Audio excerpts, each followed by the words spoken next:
Thank you all for tuning into Big Mama Story Time. Story Time!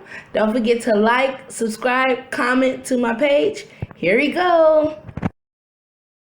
Hey guys, thank you all for tuning into Big Mama Story Time on today. Today I will be reading to you guys another Disney Bedtime favorites. All right, guys, let's get into this. Last time we stopped at Lady and the Tramp.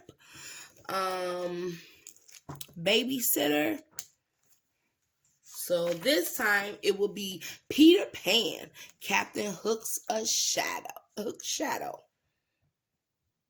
Alright, guys, I will be doing Disney's Pixar Finding Nemo night games. Okay, now I was going to do the Peter Pan one, but I find that this Peter Pan is something like the same one I just did about him fighting the shadow before, so I didn't want to redo that one. So I'm going to do the Finding Nemo night games. All right, guys, let's get into this.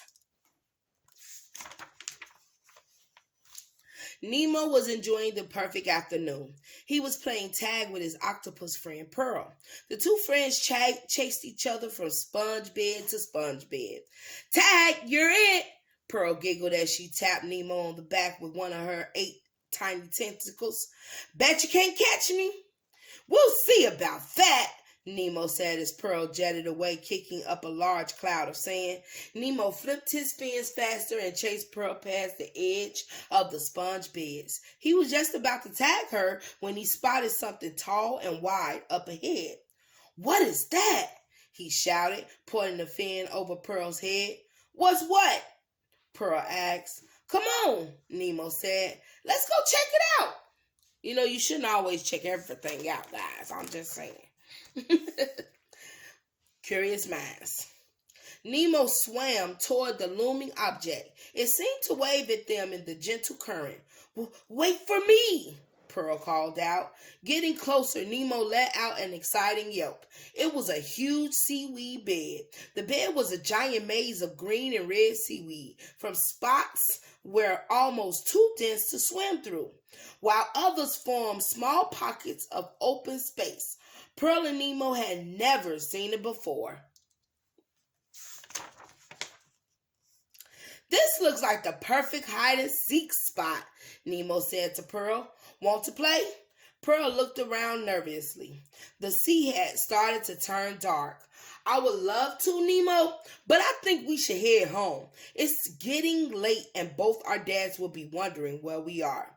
Looking around, Nemo realized Pearl was right. It was time to go home for the night. When Nemo got back to his sea anemone, his father was waiting. Together they had dinner, and Nemo told him all about this afternoon with Pearl and the seaweed bed. "That sounds like a neat place," Marlin told his son, "but now it's time for bed." "Aw, come on, Dad," Nemo protested. "Can I just stay up a little bit longer?" Marlin shook his head. "Try to get some sleep, son." Nemo settled into bed and closed his eyes. He told himself a long bedtime story. He thought about boring things like math class. He even counted dolphins, but he still wasn't sleepy. Finally, Nemo got up and swam to his father. "Dad, I can't fall asleep. I've tried, but I just can't. So I was thinking..." Marlin looked up at his son. "Thinking you say?" he replied, trying not to smile. He had a pretty good idea what his son had been thinking.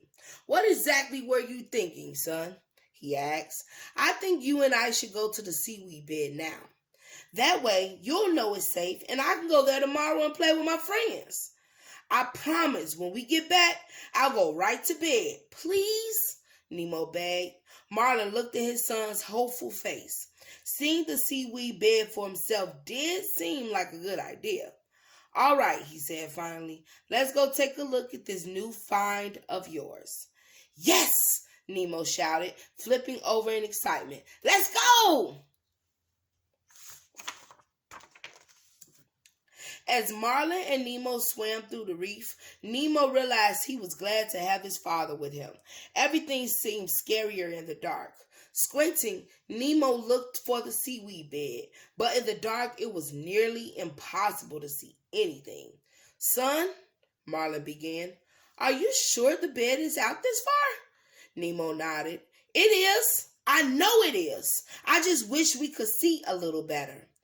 Nemo was just about to give up when he saw a light in the distance. The speck drew closer and closer, growing brighter and brighter until it lit up the water all around Nemo.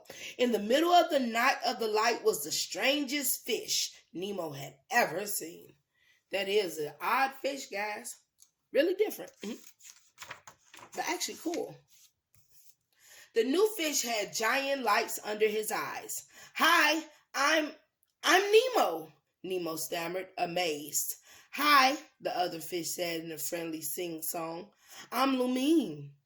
It's nice to meet you, Lumine, Marlin said. I'm Nemo's dad. How come we've never seen you before?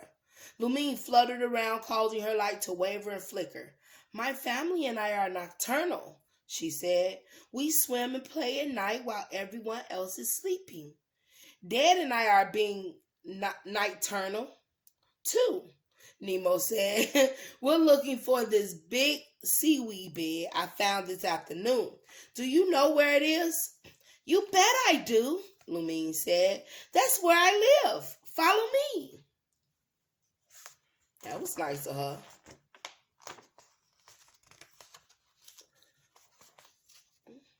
Marlin pushed through the maze of thick green and red strands, swimming farther and farther into the seaweed bed. Suddenly, he realized how dark and quiet it had become. He could no longer hear Nemo or Lumine's light. Marlin spun around. He had no idea where he was. All he could see was seaweed. He was lost. Nemo! He shouted. Nemo! Where are you? But there was no answer. Flipping his fins, Marlin tried to find his way out. Just when he was beginning to think he would be stuck in the seaweed bed forever, Marlin spotted a faint light in the distance. Nemo! He called, swimming toward it. Is that you? Following the light, Marlin made his way through the seaweed. The strands grew farther apart until finally he hit the open water. There! Right where he left them, where Nemo and Lumine, Marlin let out a sigh of relief. Dad, Nemo said excitedly, there you are. We didn't know where you gone. Don't you know better than to go swimming out by yourself in the dark? Marlin smiled. I guess I should have followed my own advice. Nemo gave Marlin a hug. I'm just glad we found you, Dad. Together, the two said goodnight to Lumine. As they swam home, Marlin let out a big yawn. Nemo looked to his father. When we get home, I think you should go right to bed, Dad, Nemo said with a teasing look in his eye. You've had more than enough adventure for one day. I know that's right, Nemo. Sometimes you gotta be the parent to the parents. Sure, because they do so much.